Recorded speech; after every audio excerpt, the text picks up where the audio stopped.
This is eCoffee with Experts, where marketers and founders share what's actually working in SEO, AI, and digital growth. Grab your coffee and fuel your mind as we chat with top minds about their wins, struggles, and lessons you won't find in a blog post. Brought to you by Digital Web Solutions, we bring real talk to help you grow your business, one episode at a time. Let's get started. Walk me through what you would tell a client when it comes to saying that they want more traffic. How do you reset that conversation without them walking out? Yeah, well, so basically, we want to explain clients what traffic do you want?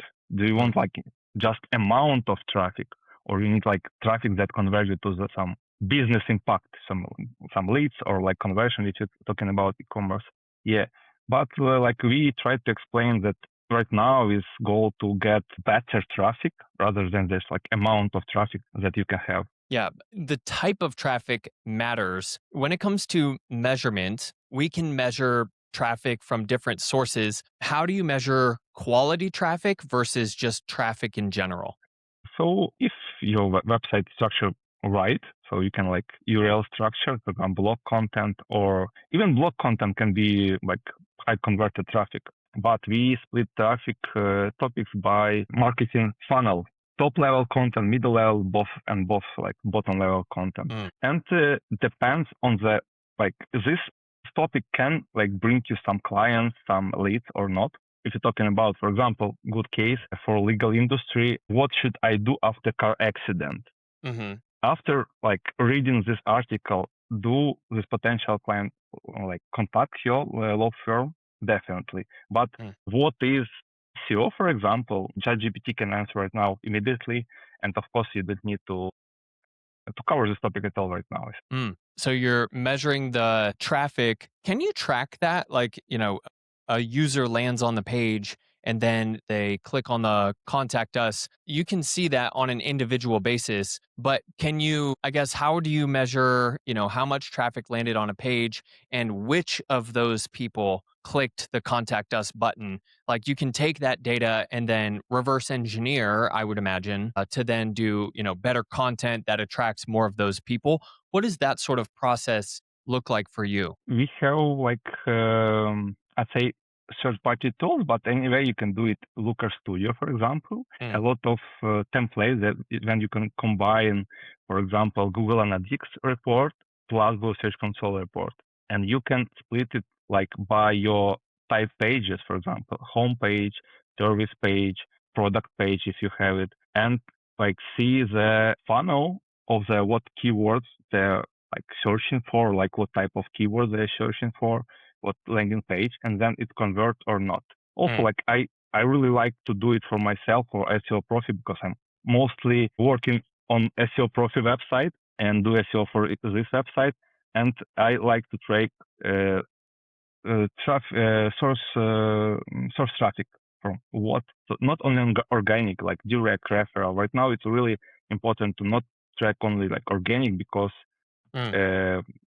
users can just Google your brand name and or just visit your website from direct search. Since we're talking about tracking, SeoProfy has built its own internal SEO tools because maybe Ahrefs and Screaming Frog just weren't enough. I'm curious what tools were missing in your tool belt when it comes to SEO, and like what did you actually need to build? So when we started to build this tool, it was like a couple of years ago.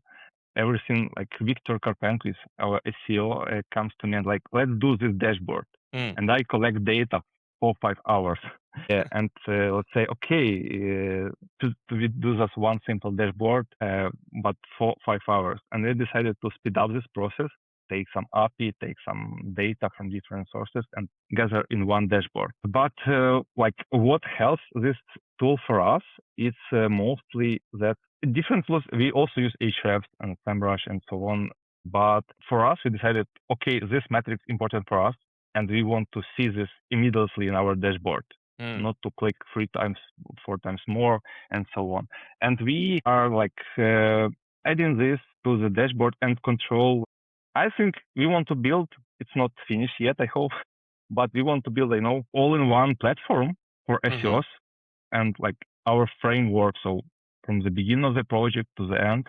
We should work inside, have some data, have some resources, and so on. So you can see everything in one place, and you still integrate, right, the tools that many SEO experts use, but it's just easier to access, and you can actually see everything in one place, which I would imagine gives you a better understanding and helps you make better decisions because you don't have to segment everything. Is that right?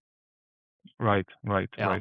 Yeah, so everything in one tool. So we have different more like technical content, links, and so on. So we call it, database decision.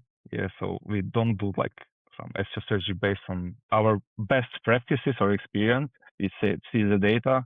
Okay, it works in this specific niche. Why we should do this? Like as Google said, let's do how competitors do or better. No, I like that approach, and it's all about using the data for more informed decisions and hopefully connecting some dots that the competitors haven't connected, or at least seeing where they have connected dots and then leveraging that information to then expand upon it and make even better decisions. Like it takes more strategy and a more holistic understanding of SEO, not just a checklist. And you said Right. that hiring people who treat SEO like a checklist is a red flag. But most SEO job descriptions are basically checklists. How do you actually interview for judgment, like what you're saying, versus the people who can just exit or, I guess, accomplish a checklist? Yeah, so you need to understand what person do you need right now in your team. Right? So because we decided to not like a junior level, middle level, senior level. We decided like strategic view or like execution. And if we need, for example, SEO strategist for the project, we usually do some questions, right? See how the logic of his work before, the background. But also we are trying to give him some website and say like, let's do quick overview of this website. And he or she has like this 15 minutes or 10 minutes of review website, maybe first time seeing this website, and go through the website like, okay, and we see how he analyze this, what they do. Do they do some do they analyze some basics? I don't know, or they just try to understand the industry, the background of this specific website, what they provide, what they type of service. And it helps a lot. Okay, looks like he can be our strategist. Yeah. So I like that you put them to the test. Is that part of the interview process, or is that kind of like, do you do trial tests, I guess? It is during the interview. We don't say it before. We say, let's review some quick review of the website. We give them free to website to choose the best for them. I know, easy or whatever. Yeah. And then like they have 10 minutes of analyzing this website, and it really helps because a lot of basics or like in general questions you can, let's say, Google or ChatGPT right now and have the right decision. Yeah, it helps. Also, we ask for some recommendation referrals. It's called, right? So if but usually it's like for some senior level specialists or like some team leads, to hire a good person. Hey, we hope you're enjoying the coffee and the conversation so far. This show is powered by Digital Web Solutions, and if you've ever wondered how the biggest brands actually build authority, this is it. DWS has a massive network of over 250,000 publishers, real sites that help you rank on Google, and more importantly, stay visible in AI search. It's the heavy lifting most teams just can't do on their own. As a thank you for listening, they're offering an exclusive free strategy call just for our eCoffee listeners. It's a great way to map out your authority plan for 2026. Just click the link below to book yours and see how they can help scale your brand. All right, now let's get back to the show. I like that. Asking other people if this person is trustworthy, if they know what they're doing. I mean, yeah, that's what I've heard from many agencies is like the interview is a performance and anyone can perform for an hour. But, if you have someone from a previous career tell you that they are who they say they are, Like that's the way to go. And then putting them on the spot to actually test everything. I mean, what better way to do that? Now, once they're in the company, I suppose, and they're not just looking at a website for the first time, but they're actually putting strategy together. A lot of what we're seeing right now in this post AI world is we're fighting for visibility on attribution. And last click attribution is like, it's something that I think you have an opinion on, where basically last click attribution is killing a future pipeline. And I want to know more about that. Can you break that down for an agency owner who's currently defending their SEO retainer by using traffic reports? Yeah, so to be honest, if it like checks the data, traffic from AI is not so high right now, like less than 1.5%, I think. Yeah, yeah, but for some industries, this like zero-click searches is like so high, like 60% or more even. So basically, maybe, and a lot of this traffic is informational. Yeah. So a lot of clients maybe lost their traffic, maybe something more. But for us, really, like we have this goal. If we can improve our traffic, amount of traffic, can we improve conversion of the landing pages, right? So maybe we can work with this amount of traffic, improve the conversion, for example. But what we see right now, so we have like two different strategies sometimes, how we can appear in AI answers. So our strategy should be adapt to this. Will we have click or not? It's the second question. But anyway, and the second strategy, we analyze the keywords or like some phrases, like etc., where, for example, no AI overviews in Google search results. So we target for these specific keywords, and it's what you should adapt right now. So analyze the results and see. And traffic about clients. So a lot of industry don't struggle with AI overviews and so on, because users still, if you're talking about some commercial keywords, users still need buy some goods for e-commerce or whatever. But most cases it's like informational traffic, and that's what we split. Yeah, within commercial traffic, commercial pages, and like for a blog section. And if we show clients that, you see, we dropped by traffic, but most of this traffic is like some articles that didn't bring you conversion before. So I'm like, okay, let's do. But anyway, we are trying to appear in these answers, but the reality, as you said, zero clicks, you appear, but it's nothing. And if we're talking about like B2B market, so users before they make this conversion final, submit the form, they do some research before. And if you appear somewhere, anywhere, let's say, maybe it helps him to like say, oh, I saw this company before. I read this article. Let's say, let's submit this form. Maybe it improve conversion. So basically, the message I'm hearing is we have to be everywhere all the time. Right. So no matter where the last click is, we want to be there, whether they're, ready to go or they're in the discovery informational type of phase. And you mentioned something at the beginning of that a very small amount of traffic is coming from LLMs and AI overviews. Is it something that people, or I guess agencies who are, there's a lot of hype around AI. So is it all hype right now? It seems like you haven't just abandoned all of the, the keyword optimizations to go all in on GEO or AEO. I guess what's your take? Should people genuinely be worried, or are they kind of just chasing a trend and leaving everything that they've traditionally been winning with? Are they leaving that behind?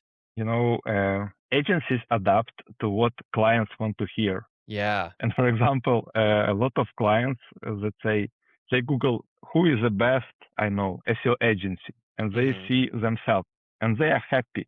Do this bring some clients? They don't know.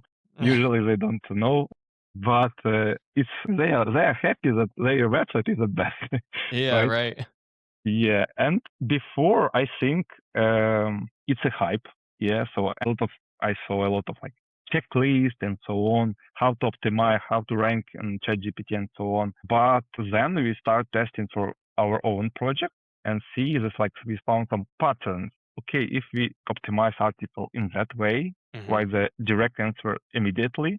So it's like becomes of show AI overviews, for example. Another type of content, okay, yeah, and IVC SEO specialist can optimize for geo or whatever. Yeah, can optimize. So your strategy right now can be adapted for AI search.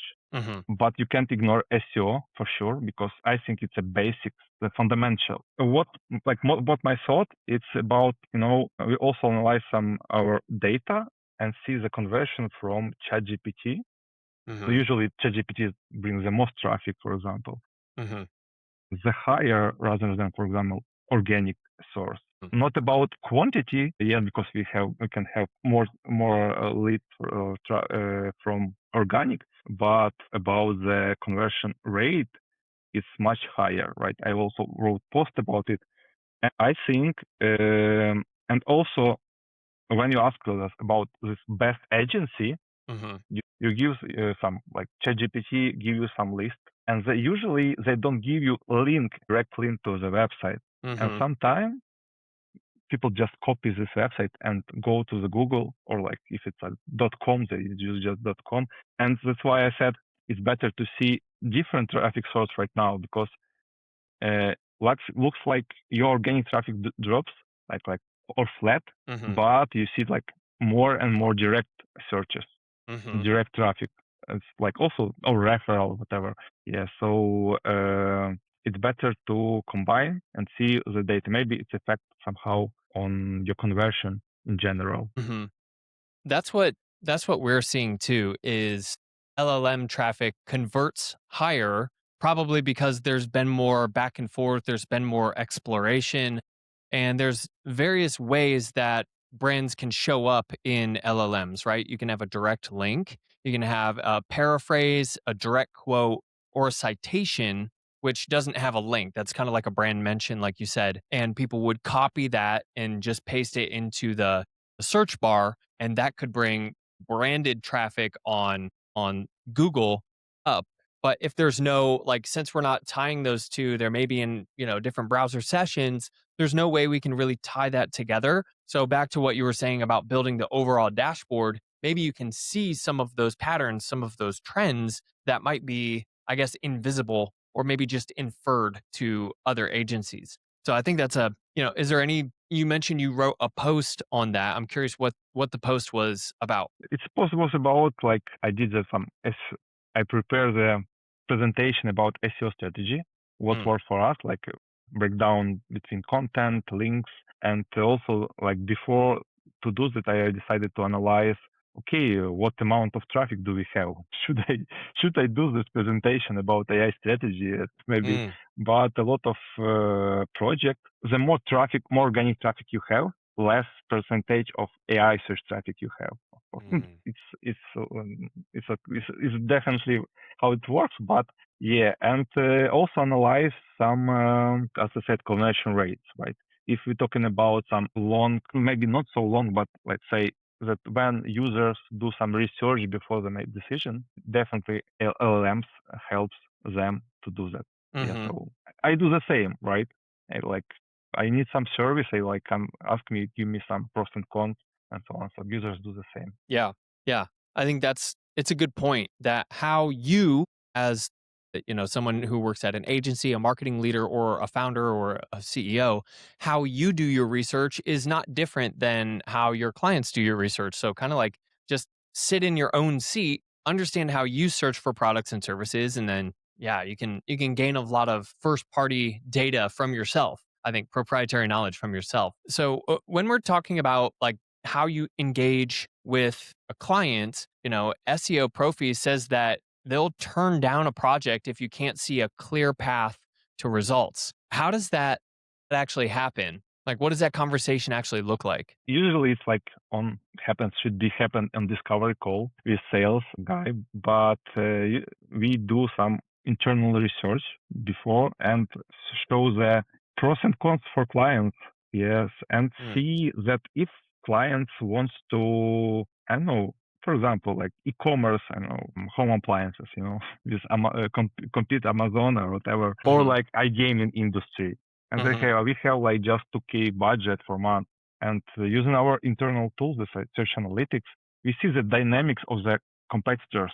And for example, if they build 5 links per month right now, but we have budget for just 2 links. In 1 year, our gap will be much more. And in fact, we will do just some work, some process, because we can't achieve some result.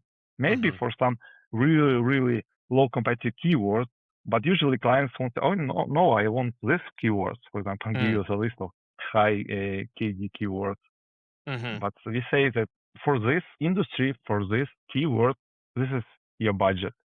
Yeah. And they say, maybe they say, okay, it's too high for us. And they decided to move to another agency, to cheaper or whatever, or like do what they want. I have a great case about this, we have one client that not pay more than $500 a month before, but for the 6 year, their organic traffic no more than 100 users per month for 6 years of SEO. So they do some process. Of course, it's cheap, but like Netflix subscription. Yeah. Yeah, and I don't know what other agency did, but it looks like so weird for me. It's maybe it's about this. I don't know this about scam in the industry. It's like a red flag for a lot of clients because someone charged 10K, someone charged $100. Yeah. What's the difference? Yeah. Well, what is the difference? I mean, you've overseen more than 150 websites, 20 industries. Is there a pattern to why SEO fails? Like, what's the actual root cause that SEO would fail most of the time? I think the most of the time it's no clear strategy, and it's not about some docs, Google Docs that you like send to the client. It's strategy inside your team and that you follow, not like random action every month. You should have this like also like roadmap for quarter, for year, half year, depends on the project, and try to measure everything that you do. Okay, we create 100 pages. Great. In 1 year or like in half year, what we achieve for this, right?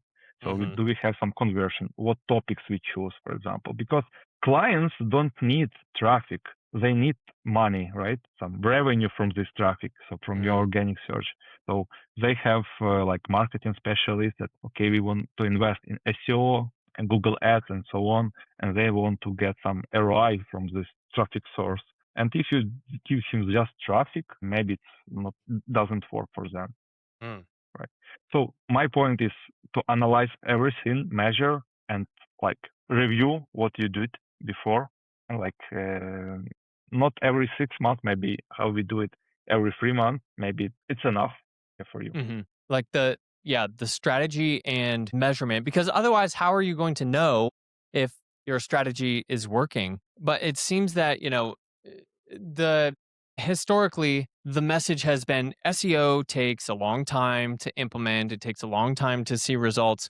Are there any fast wins that you're able to get for clients when they come on board? Or I know it's case by case basis, but is there anything that you've seen consistently deliver fast wins for SEO clients? We like also like a lot why it's like a lot of why a lot of SEO agencies like lost clients because clients don't see this transparency. They want to see the process and they want to see some details of SEO, but they want to see how they grow. They do some technical tasks, content writing, and building, and they want to see the process. And if we talk about quick wins, we show the clients because even if your website never ranked in top 100 and you like add new pages, upload new content to the page, optimize your page, or build some links, and your page starts ranking, and you can correlate it with your activities. So highlight this to clients, and they see, okay, I see these guys doing something that improve with our visibility. But also, if you're talking about like say not brand new website, if it's some background, usually you have this low hanging fruit keywords or pages that already in like this almost in top 10 or like already in top 10, not in top 5. And definitely you should start with optimize them firstly. Maybe it should give you best result, and the clients will see this. So you would go with the low-hanging fruits are the keywords that are maybe not the most competitive, but they're kind of, let's call them not long tail, but they're adjacent keywords, right? Yeah. You would look to optimize those first because you can see a bigger improvement faster. Yeah. No, also I want that should be like some commercial intent, right? We talk about blog articles. But anyway, still we see some projects, some industries that they need just traffic. It's millions of traffic, not thousands. Yeah, they different industries. They need millions of traffic, and they know what they do with this traffic later. But for example, if they have a lot of traffic, it's good for them. Maybe they don't track any conversion, but anyway. Yeah. Yeah. As we wrap up the conversation here, if you could change one thing about how agency owners talk about SEO to their clients, what would that be? Nice question. Say be professional because, and work in long term rather than like get more money. Then clients disappointed on SEO. Then because like as I said, you can charge a low amount of money or big amount of money, but don't do anything. And after this, clients say, okay, SEO doesn't work for us, but maybe they did SEO wrong. Focus on be professional and try to focus on long. Yeah, SEO is a long-term game, and things happen that are outside of our control. Algorithm changes, there's things that can happen where traffic can just drop overnight. Like an AI overview can be introduced to the market, and suddenly traffic is gone. And in those moments, you need to be professional and be able to communicate to your client how you're going to change the strategy in order to adapt. So I love this. Okay. Well, Andrew, where can we find out more about you, about SeoProfy, and follow you and reach out to you? Yeah, I'm become more active in LinkedIn. Yeah, I start to post everything, what I do, what I see about my team, about my experience. And visit my website, our website, SeoProfy.com. Cool. Yeah, I love it. And I'll look forward to you actually posting that sort of thought leadership content of what you're actually seeing behind the scenes. Maybe this doesn't get posted on the website or on the blog, or if it does, it was posted on your LinkedIn first. So I'll look forward to I will look forward to seeing that. Thank you for being a great guest, and we'll talk to you next time. Thank you. Bye-bye. Cheers.